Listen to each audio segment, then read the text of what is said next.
Magandang umaga, tanghali, hapon, gabi sa Zodiac sign of Gemini, Lola Baby, nagpapakilala. Isa lang pong like, subscribes, and share.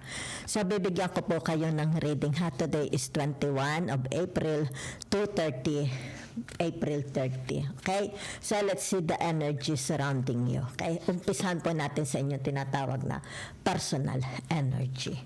For the Gemini. Okay? So, ano ibig sabihin? It's tinatawag continue planting. Okay? Continue planting. Yan, ha?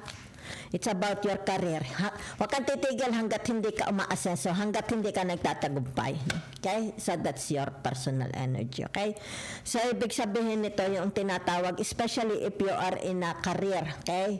Kumbaga dito yung tinatawag, you are giving, maybe you're a consultant, nagbibigay ka, okay, ng tinatawag na advice. Whatever is this. Meron dito mga Gemini, malilit na tao. Yan, ha? So, ibig sabihin, pumupunta sila sa iyo para resolbahin ang kanilang mga problema. Maybe you're a architect, an engineer, di ba? Something has to do about your career. So, ibig sabihin nito, attractive ka sa kanila because of your tinatawag, nakikita ang iyong kasipagan. It's like very, very reliable kayo. Okay? So, let's see. Yan, narito ang tinatawag na, okay? Yan, oh. It's a new era, okay? It's like tinatawag na hindi na ito magtatagal, 'di ba? Your rewards is coming. Yan, ha? Dahil sa iyong tinatawag kasipagan, okay? Yan, manifesting po ito, manifesting, okay? Yan. So, okay, it's about your happiness. Okay, ito yung tinatawag na the 9 of cups. Okay, ibig sabihin nito, very, very homey kayo dito. Diba? At home ka. Okay, maaaring dito sa iyong trabaho, sa iyong career, diba? Sa bahay mo, sa relationship mo, marriage life mo. At home ka. Okay, natagpuan mo ang iyong tinatawag na tunay na kaligayahan. Okay? So, narito ang tinatawag na this is the high priestess, the moon. Yan, ha? For some of you here, ibig sabihin nito, hindi active ang inyong intuition. Okay? Hindi active. Yan. It's like hindi gumagana ang inyong vision. Diba? Yan. So, yan, oh. It's about your happiness. Okay? Yan. So, it's like tinatawag, kaya siguro ito nag-reverse. Ibig sabihin, nalagtad na. Okay? Marireveal na. Na-reveal or i-reveal na ang tunay na kaligayahan. Yan, oh. You will find your true happiness. Yan, oh. Diba? It's like jackpot. Diba? Jackpot. Yan, ha? Okay. So, ibig sabihin nito, yung tinatawag na nasagot na. Okay? Nasagot na. Yan. Kumbaga dito yung tinatawag yung kalungkutan mo. Diba? The mystery. The mystery. Yan, no? Ibig, kaya ito lumabas, di ba? Yan. So, it's like dito, hindi na magtatagal, di ba? Hindi na magtatagal ito. Mukhang ikaw is tinatawag na gaganda kapalaran. Yan, papanig. Nakikita dito. Yan, no? Sobrang liwanag, ha? Your social life, Gemini. Okay? So, ibig sabihin nito, yung tinatawag na napakatalino ninyo. Okay? You have a very, very good, it's like yung iyong pananaw sa buhay, kung paano mo tingnan ang mga bagay-bagay. Okay? Yan, nakikita dito yung rulership. Diba? Napakatalino mo. Matalinong pagdedesisyon. Matalinong pananalita. Diba? Paggawa. Yan, ha? So, ano, yan, oh, ibig sabihin nito, the speed of light, napakabilis nito, kung ano ito, ha? Okay. Yan, oh, kita ninyo, kaya kita ninyo, social, di ba? It's like magkakaroon ng success, yan, oh, hindi mabilang na success ito, yan, ha? Kung kaya dito, ibig sabihin nito yung tinatawag, ito na ang hinihintay mo, di ba? Rebuild na, di ba? It's like tinatawag, kung ano itong mga kalungkutan mo, kung ano itong mga sipayo mo, di ba? Yan, oh, it's like your prayers are being answered na. Okay? Yan. So, ano pa? Gemini.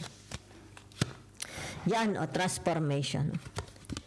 kung saan man itong areas ng buhay ninyo. Ayan, kita ninyo. Di ba? It's like there is a result. Okay? Maaring ito ay sabihin na nating papeles. Di ba?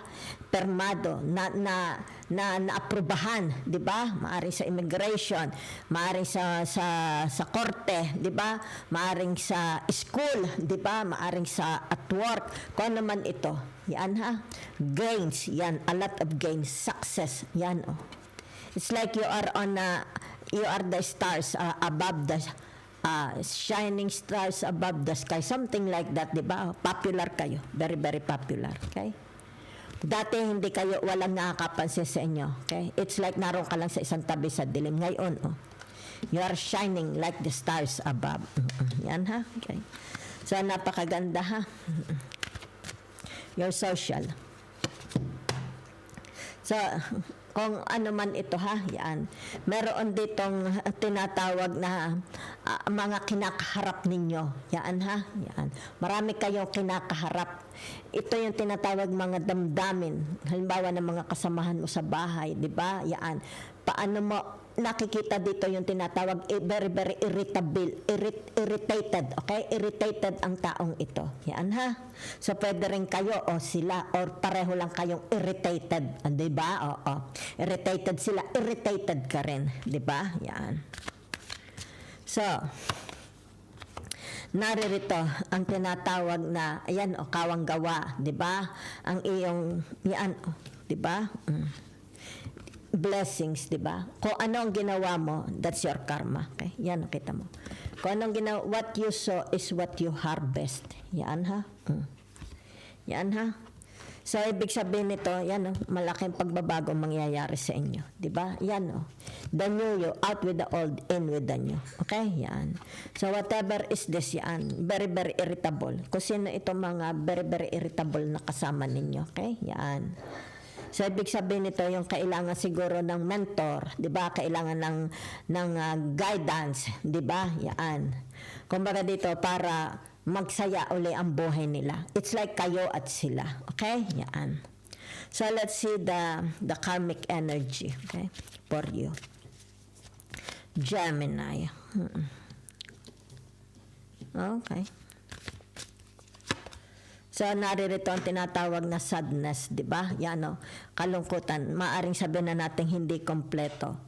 Kung kaya dito merong balita, okay? Yan Kung sino itong malungkot na ito, kapamilya, asawa, kung sino man, magulang, kapatid, yan Ibig sabihin nito, there is a good news coming, di ba? Yan So, ibig sabihin nito, kung ano itong kalungkutan, wala sa kanila, di ba? Yan kita ninyo, di ba? Very, very irritable. Yan ha? It's like tinatawag, nakakaranas sila ng kabanasan, kalungkutan, kung ano man ito ha.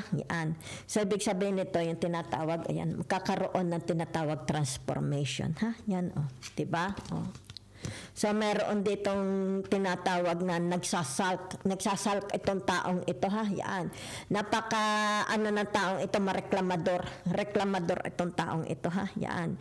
So, maaaring kung sino man yan ha. It's like savior and it's like tinatawag, lagyan mo ng fence, okay, between you and them. Reklamador ng tao na ito. Diba? Yan. So, kung sino itong mga members of the family tinuturuan ninyo. Diba? Yan. Yan, mga tinutulungan ninyo. Maaring meron lilipat ng bahay, magsosolo na siya. Okay? Yan.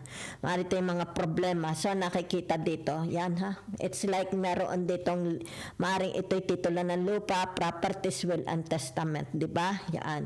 So, nakikita rin dito mga success niya sa anak ha. So, ibig sabihin nito, merong pagpupugay na mangyayari. Malaking transformation ang mangyayari. So, ibig sabihin nito, yung tinatawag the end of an era, a new beginning. Yan.